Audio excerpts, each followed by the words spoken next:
Bismillahirrahmanirrahim.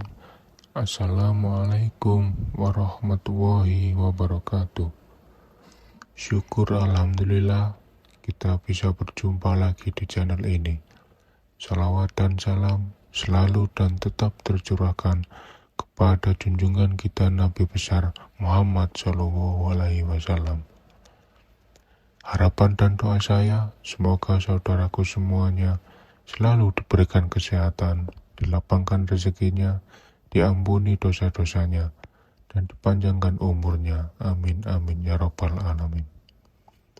Sebelum kita mulai, saya mengajak kepada para pemirsa YouTube yang beriman untuk meringankan tangan untuk klik like dan subscribe pada channel ini. Sahabat beriman yang dirahmati Allah, setiap orang memiliki garis takdirnya masing-masing, seperti rezeki, jodoh, maupun kematian. Ini memang tak bisa dipungkiri, bahwa semua itu sudah diatur oleh Yang Maha Kuasa, Allah Subhanahu wa Ta'ala.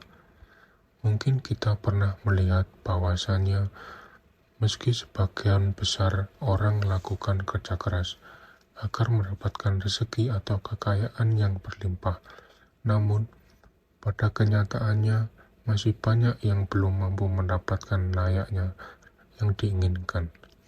Sementara di sisi lain, ada beberapa golongan yang justru dikejar rezeki dari manapun asalnya, atau kita menyebutnya sebagai orang yang dijamin rezekinya oleh Allah Subhanahu wa Ta'ala.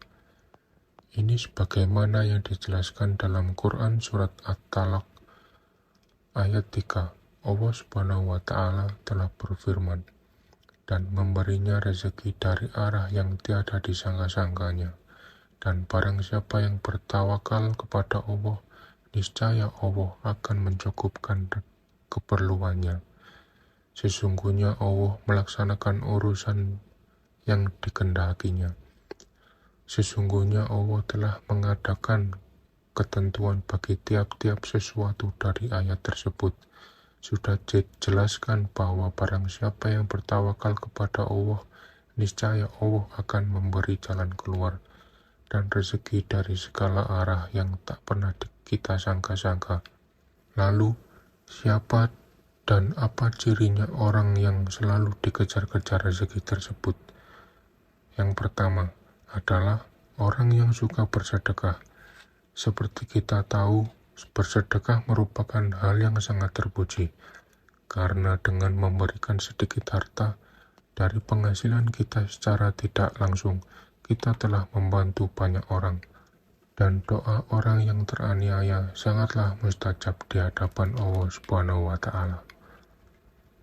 Mungkin saudaraku semuanya juga sudah mengetahui bahwasanya apabila kita bersedekah dengan ikhlas, maka Allah Subhanahu wa Ta'ala akan menggantikan berlipat-lipat, baik di dunia maupun di akhirat kelak. Hal ini sudah dijelaskan dalam Quran surat Al-Baqarah ayat 261. Perumpamaan nafkah yang dikeluarkan oleh orang-orang yang menafkahkan hartanya di jalan Allah adalah serupa dengan sebutir benih yang menumbuhkan 7 bulir, pada tiap-tiap bulir 100 biji. Allah melipat gandakan ganjaran barang siapa yang Dia kehendaki. Dan Allah maha luas karunia-Nya, lagi maha mengetahui. Sahabat beriman yang dirahmati Allah, bolehkah kita bersedekah dan berharap Allah Subhanahu wa Ta'ala mengganti sedekah yang kita keluarkan dengan kekayaan di dunia? Itu boleh-boleh saja, selama kita mengharapkannya hanya kepada Allah Subhanahu wa Ta'ala, dan bukan mengharap supaya ada seseorang yang memberikan kita kekayaan setelah kita bersedekah. Ini tidak dianjurkan. Kenapa? Karena kita sudah berharap kepada sesama makhluk ciptaan Allah Subhanahu wa Ta'ala, sedangkan Allah Subhanahu wa Ta'ala sudah memerintahkan untuk tidak menggantungkan diri kepada sesama makhluknya. yang menandakan kita telah menyekutukan Allah dengan sesuatu. Lalu yang kedua, orang yang bergemar bersyukur. Ini sudah tidak dipungkiri lagi bahwasanya apabila kita selalu bersyukur setiap saat, baik ketika mendapatkan rezeki yang berupa harta, benda, kesehatan, ataupun dalam kondisi diuji dengan sakit pun kita bersyukur. Insya Allah, Allah Subhanahu wa Ta'ala akan menambah nikmat kita dan dengan kuasanya akan mengangkat penyakit dalam diri kita. Di dalam Quran surah Ibrahim ayat 7, Allah Subhanahu wa Ta'ala sudah berfirman, dan ingatlah juga tak kala Tuhanmu memaklumkan, sesungguhnya jika kamu bersyukur, pasti kami akan menambahkan nikmat kepadamu. Dan jika kamu mengingkari nikmatku, maka sungguh azabku sangat belah pedih.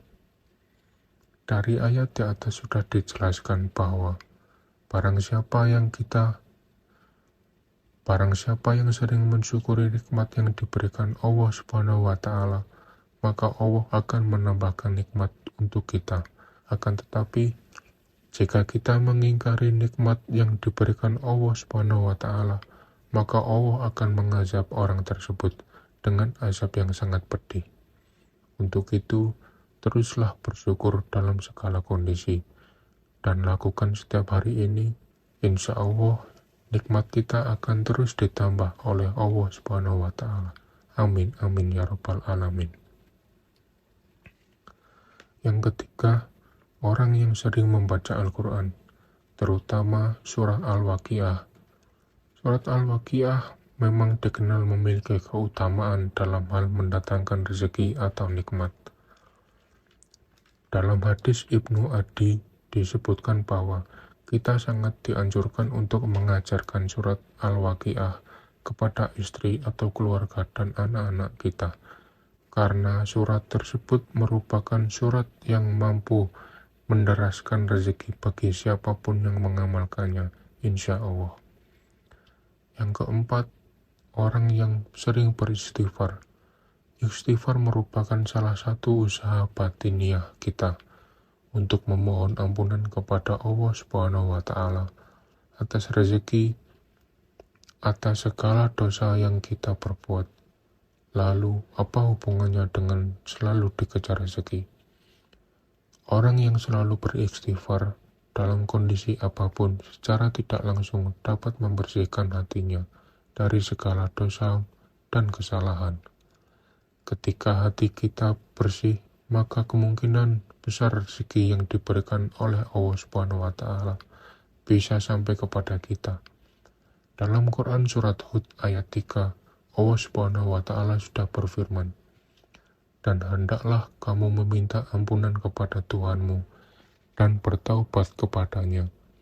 Jika kamu mengerjakan yang demikian, niscaya Dia akan memberi kenikmatan yang baik terus-menerus padamu, sampai kepada waktu yang telah ditentukan, dan Dia akan memberikan kepada tiap-tiap orang yang mempunyai keutamaan atau balasan keutamaannya. Jika kamu berpaling, maka sesungguhnya aku takut kamu akan ditimpa siksa hari kiamat. Sahabat beriman yang dirahmati Allah, marilah kita semua mulai membiasakan untuk terus beristighfar, supaya hati kita menjadi bersih dan kita bisa mendapatkan nikmat yang Allah Subhanahu wa Ta'ala janjikan. Karena kita semua tahu Allah Subhanahu wa Ta'ala menyukai orang-orang yang bersih hati. Lalu yang kelima, orang yang suka berdoa dan selalu berusaha berdoa dan berusaha merupakan satu paket yang tidak bisa dipisahkan. Ketika kita meminta sesuatu kepada Allah Subhanahu wa Ta'ala, karena sangat mustahil orang yang hanya berdoa saja tanpa berusaha akan mampu mendapatkan apa yang diinginkan dalam doanya.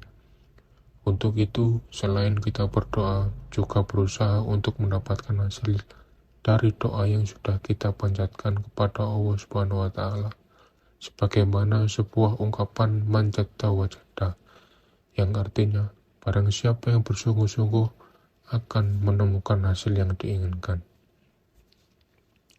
Kemudian yang keenam, orang yang selalu bertawakal kepada Allah Subhanahu wa Ta'ala. Secara harfiah, tawakal adalah berserah diri dan menyandarkan hati kepada Allah Subhanahu wa Ta'ala. Orang yang tawakal merupakan orang yang sangat yakin seyakin-yakinnya bahwasanya hanya Allah Subhanahu wa Ta'ala saja yang dapat memberikan dan mencegah. Maksudnya adalah memberi manfaat dari apa yang telah diceritakannya, memberikan nikmat kepada setiap manusia dan seluruh jagat seisinya, serta mencegah keburukan yang dilakukan manusia maupun dari setan. Dari Umar bin Khattab radhiyallahu anhu, Rasulullah SAW pernah bersabda, seandainya kalian sungguh-sungguh tawakal kepada Allah, sungguh Allah akan memberi kalian rezeki, sebagaimana Allah memberi rezeki kepada seekor burung yang pergi dalam keadaan lapar dan kembali dalam keadaan kekenyangan. Hadis riwayat Ahmad, Tirmizi, Nasa'i, Ibnu Majah, Ibnu Hibban, dan Al-Hakim. Dari hadis tersebut sudah sangat jelas dikatakan bahwa seekor burung saja Allah Subhanahu wa Ta'ala sudah menjamin rezekinya.